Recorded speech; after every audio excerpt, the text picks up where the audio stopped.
Here comes the hugason. Maghugas na po ta mga lods. Kaya katapusan pa rin hugason. Mura po di siya ganang labhonon ba.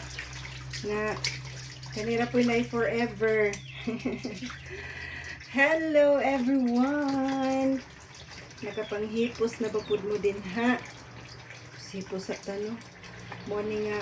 Ang bukton sa babay mga lods. Mulay-lay yun na dire-dire o. Nga mudag ko.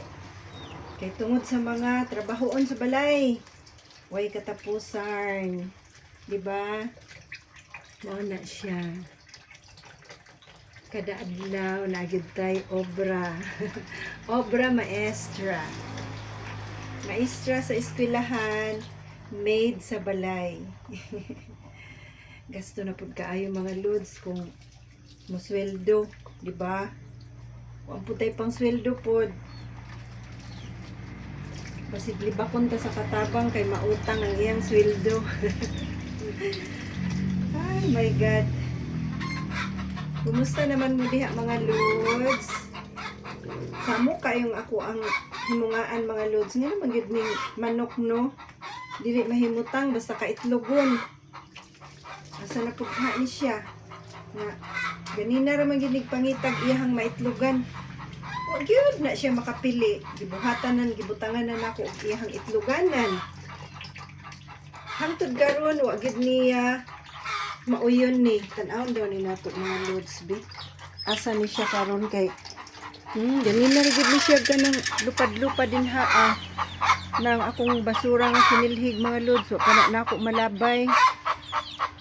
Sa man gyud ning manukan ni. Gibutangan na nako dito mga kuan. Itloganan ditong dapita. Wa gyud siya kapili. Ayan. So siya na'y bahala anak mga lods na nimahok naman yung ako ang dinungag. Uy, naglungag ko kung daghan mga lods kay para na pud unya sa iro. Ano kay magtubong na pud unya sa iro. Maayo ng sobra ang dinungag.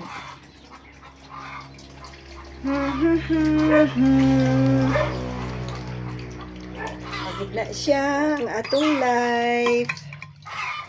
That's life. Diba mga idol? Malagid na siya permi. Magid tayo mahimo ani mga idol kay buhi ka man ta. Pero mo piyong na ato ang mata. Libre na tatanan. Inya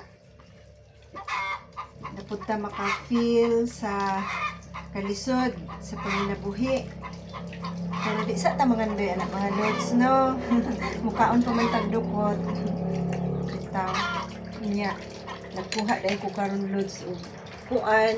Kaning hamunggay mga lods. Kay mao ni life na mo diri sa bukid.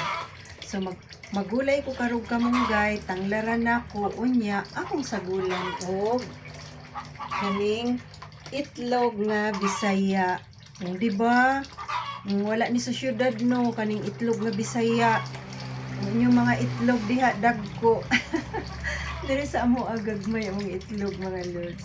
Ayan, thank you for watching.